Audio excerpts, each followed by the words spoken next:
তো আমার shuttle stay top box এগুলো লাগানোর পর এই আমার ফার্স্ট রাইড, মানে এর নিচ থেকে যেতে হতো। আর আমরা তখন দেখেছিলাম যে এই ব্রিজটার কাজ হচ্ছে। এখানের যে উড়ন্ত রকেটের মতো যে বাসগুলো ছিল, সেই বাসগুলোকে কিন্তু এখনো সেরকম চোখা পড়েনি আমার। সত্যি সব থেকে চাপের হচ্ছে তিনজন এই বাইকে বসা। এই নিউ দীঘা যাবে নাকি ওল্ড দীঘা? অক্টোপাস, তুমি অক্টোপাস খাবে তাই তো? অক্টোপাসের ঠ্যাংগুলো ভাই, মানে আমরা যদি রাস্তায় কোনো খাবার নাও খেতাম তাও আমরা 2 থেকে আড়াই দিন আমরা সার্ভাইভ করে যেতে পারতাম। আরে আমাদের বুঝিয়ে লাভ নেই দাদা, যেখানে জল দেয় আপনাদের তো সেখানে যাওয়া উচিত না। সাধারণ মানুষকে হেফাজত করে তো লাভ নেই না। এবার এটাতে বলো দেখি, তোমরা সাধারণ মানুষও হেফাজত হচ্ছ আর একটা সাধারণ মানুষকে হেফাজত করছো।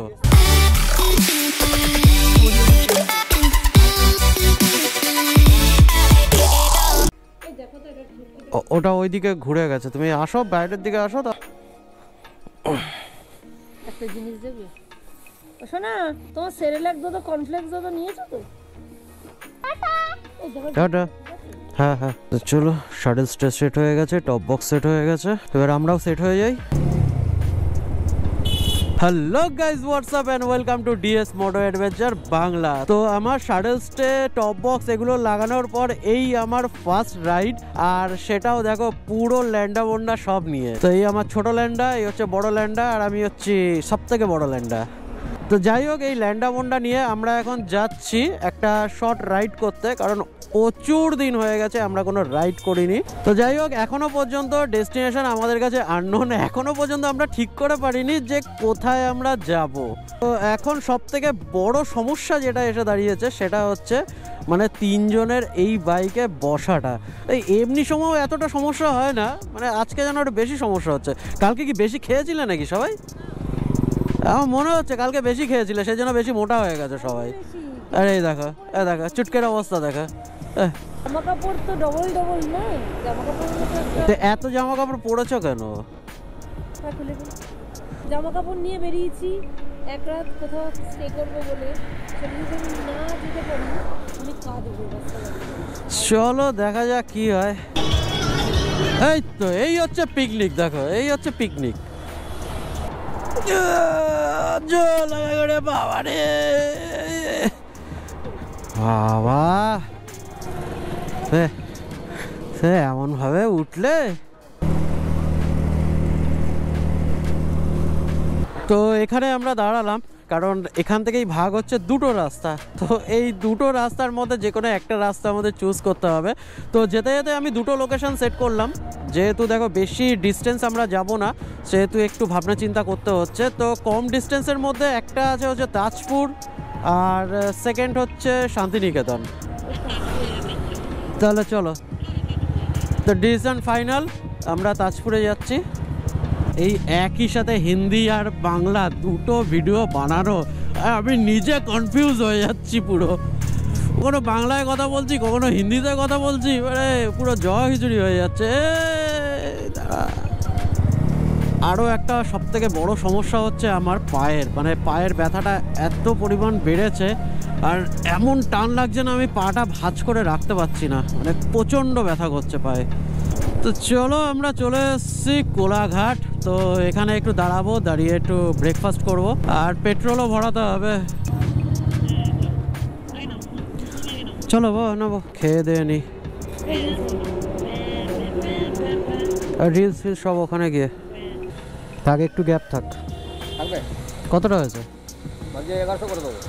দাও 1100 করে দাও পুরো। তো এখন যেতে যেতে মানে কোলাঘাটে বসেই আবার প্ল্যান চেঞ্জ হয়েছে। তো এখন আমরা সোজা যাচ্ছি দীঘা। তো আজকের রাতটা আমরা দীঘাতেই কাটাবো, আর কালকে সকালবেলায় উঠে আমরা যাব তাজপুর। তো এমনিতেই অনেক লেট হয়ে গেছে, কারণ আজকে বেশি স্পিড আপও করছি না। দেখো নর্মালি কোলাঘাট যেতে গেলে আমার বাইক কখনো 100-র নিচে চলে না, তো আজকে এই প্রথম মানে 70 কি 80-তে আমি চালাচ্ছি। তো সেই জন্য একটু তো লেট হবেই, আর বারবার করে একটু না দাঁড়াতে হচ্ছে, কারণ আমার পায়ে মাঝে মাঝে খিঁচ ধরে যাচ্ছে। তো সেই জন্য একটু দাঁড়িয়ে দাঁড়িয়ে আমাকে যেতে হচ্ছে। মানে প্রবলেমটা হবি তো ভাই আজকেই হতে হলো। এর আগের বার যখন দীঘায় এসেছিলাম তখন এই যে ব্রিজটা দেখছো এই ব্রিজটা ছিল না, এটা হয়তো রিসেন্টলি স্টার্ট হয়েছে, খুব বেশি হলে হয়তো বছরখানেক হয়েছে। মানে এর নিচ থেকে যেতে হতো আর আমরা তখন দেখেছিলাম যে এই ব্রিজটার কাজ হচ্ছে, কিন্তু এবার যাওয়ার সময় ব্রিজটার ওপর দিয়েই আসতে পারলাম। প্রচণ্ড ধুলো হতো আর প্রচণ্ড ট্রাফিক হতো এই জায়গাটায়। যাক এখন দীঘা যাওয়ার এই রুটটা খুবই ভালো হয়ে গেছে, মানে রাস্তাঘাট অনেকটা ভালো হয়ে গেছে। তোমরাই ভেবে দেখো না, আজ থেকে 5-6 বছর আগে দীঘা যেতে গেলে এই রাস্তাগুলোর যা অবস্থা ছিল, মানে যেতে গেলে আমাদের ঘাম ছুটে যেত, এত ট্রাফিক আর এত ধুলো হতো। কিন্তু এখানে টোলটা এখনো মনে হয় চালু হয়নি। এ তো কবে থেকে দেখে যাচ্ছি এরকমই ছিল, এরকমই আছে। ঠিক আছে, টোল বসেছে মানে এবার রাস্তাগুলো ঠিক থাকবে। আর এই দীঘা যাওয়ার পথে আমি আর একটা জিনিস লক্ষ্য করলাম, সেটা হচ্ছে এখানের যে উড়ন্ত রকেটের মতো যে বাসগুলো ছিল সেই বাসগুলোকে কিন্তু এখনো সেরকম চোখে পড়েনি আমার। হ্যাঁ, যে কটা বাস যাচ্ছে খুবই ভদ্রভাবে যাচ্ছে। তার এটা নিয়ে মনে হয় কোনো বড়সড় ঝামেলা বেঁধেছে বা কিছু একটা রুলস হয়তো চালু করেছে, সেই জন্য প্রত্যেক কটা বাস কিন্তু খুবই ভদ্রভাবে চলছে। सो भाई लोग और भाई लोग बहन लोग, क्या आप लोग भी ऑनलाइन शॉपिंग कर रहे हो? तो थोड़ा सा रुक जाओ, क्योंकि इसमें होने वाला है आप लोगों का बहुत फायदा। तो हम लोगों को शॉपिंग करने में सबसे बड़ी दिक्कत होता है कि कौन सा ब्रांड में कितना डिस्काउंट है, ये हम लोगों को पता नहीं होता है। तो इसीलिए ना हम लोग अच्छा खासा डिस्काउंट मिस कर देते हैं। मैं आप लोगों के लिए लाया हूँ एक ऐसा तरकीब, हर शॉपिंग में आप लोगों को मिल जाएगा डिस्काउंट ऑफर। तो इसके लिए आप लोगों को बस डिस्क्रिप्शन पे दिया गया लिंक पे क्लिक करना है और आप लोगों को यहाँ पे मिल जाएगा 40 से भी ऊपर टॉप ब्रांड। जिसी भी ब्रांड का प्रोडक्ट आप लोगों को खरीदना है बस वहाँ पे क्लिक कीजिए और आप लोगों को ऑफर मिल जाएगा। अगर आप लोग चाहे तो यही से रिडीम ऑफर कर सकते हो। तो बस ऐसे ही आप लोग ढेर सारा शॉपिंग करो और ढेर सारा बचत करो। চলো এখানে একটু দাঁড়িয়ে নিলাম, পা ব্যথা হয়ে গেছে। সত্যি সব থেকে চাপের হচ্ছে 3 জন এই বাইকে বসা, মানে কিভাবে যে আমরা যাচ্ছি সেটা আমরাই জানি। ঠিক আছে, ভালো হয়েছে, এটা এতদিন আমি বলতাম যে হয় না, তোমরা শোনো না। দেখো দেখ কেমন লাগে, শিক্ষা হয়ে গেল।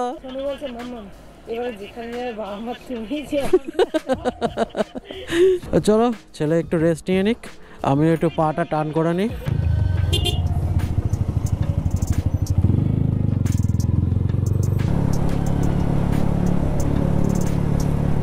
এই নিউ দীঘা যাবে নাকি ওল্ড দীঘা?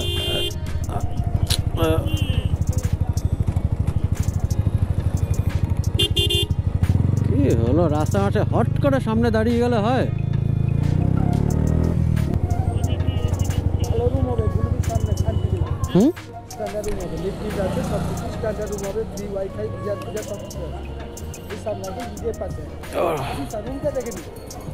দেখো বাঁদরের বাদরামও শুরু হয়ে গেছে, মানে আসার পর থেকে শুধু বাদরামও করেই যাচ্ছে। কি করেছে, এসে বলছে এখানে একটা গর্ত আছে, এটাকে আমি আরো গর্ত করে পাঠিয়ে দেবো। তারপরে বললাম না, ওটা ধরতে হবে না। এইবার গেছে বাথরুমে কল নিয়ে টানাটানি। তারপরে ফাইনালি এখন স্নান করে খেয়ে দিয়ে এখন এই বাথরুম যাচ্ছে। দেখো শুরু করে দিয়েছে বাথরুম, একবার এখানে একবার ওখানে।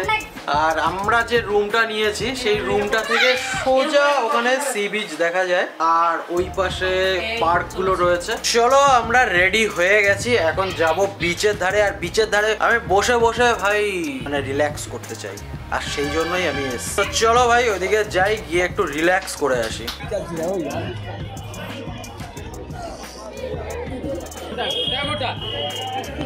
চারিদিকে পুরো অন্ধকার, কিচ্ছু দেখা যাচ্ছে না। অ্যাকচুয়াল ওখানটায় দাঁড়ায় আমরা এই পাশটায় চলে এসেছি। মানে আমরা কিন্তু একাই পাগল নই, ঠিক আছে? আমাদের পিছনেও কিন্তু অনেক লোক আছে যারা আমাদের মতো নেই। দাঁড়া ফ্ল্যাশটা দিয়ে দেখি, এই তো দেখা যাচ্ছে সোনু দাসকে। বেশি দূর যাবে না বাবা, ওইখানটা অব্দি যাবে। হ্যাঁ আস্তে, হ্যাঁ ব্যাস ওই অব্দি যাবে। এই আস্তে আস্তে, এখানে পিছলা পিছলা পিছলা, ওইদিকে যেও না।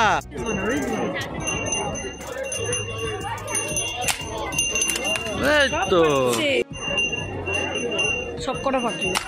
ও অক্টোপাস, তুমি অক্টোপাস খাবে তাই তো?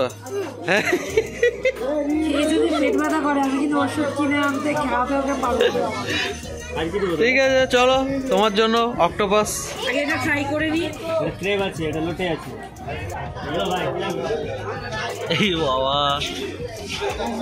তোমার হাত দিতে কোনোদিনও হাত দাওনি না, ওর জন্য ভালো লাগছে। এটা মরা।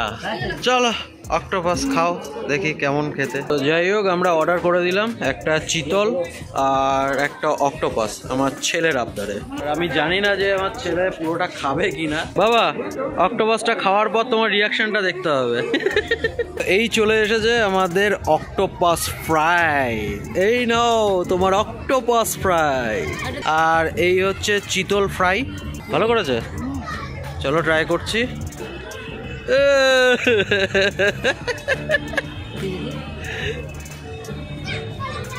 কেমন? তো এবার আমি একটা ট্রাই করে দেখি অক্টোপাসের ঠ্যাংগুলো।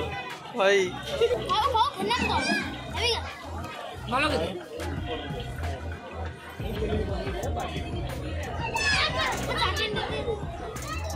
সোনার চিতলটাই বেশি ভালো। এটা কি খাচ্ছি ঠিক বুঝতে পারলাম না, মানে বোঝাই যাচ্ছে না যে এটা অক্টোপাস কি অন্য কিছু, মানে মাছেরই টেস্ট লাগছে। অ্যাকচুয়ালি এটা বাচ্চা না, একদম বাচ্চা অক্টোপাস, বড় হলে হয়তো টেস্টটা পাওয়া যায়। তো যাই হোক, এটা খেয়ে কিন্তু আমি ঠিক বুঝতে পারলাম না যে মাছ কি অন্য কিছু বা কোনো একটা খারাপ কিছু খাচ্ছি। খারাপ কিছু না, মানে ভালোই খেতে। আমরা যে মাছের তেল খাই, মাছের নাড়ি ভুড়ির যেরকম টেস্টটা লাগে, তুমি তো খাও না, ওটা জানো না। হচ্ছে ওই অনেকটা মুরগির ওই যে ছালটা হয়, ঠিক আছে, বা স্কিনটার মতো অনেকটা, ঠিক বোঝাতে পারছি না জিনিসটা, কিন্তু খেতে ভালো লাগছে। খেতে ভালো লাগছে, ওটা আমি ভালো খাই, এটা আমি ভালো খাই। এটা চিতল, কামড়ে খাও। চিতলটা একবার ট্রাই করি। চিতলটা একদম পয়সা উসুল।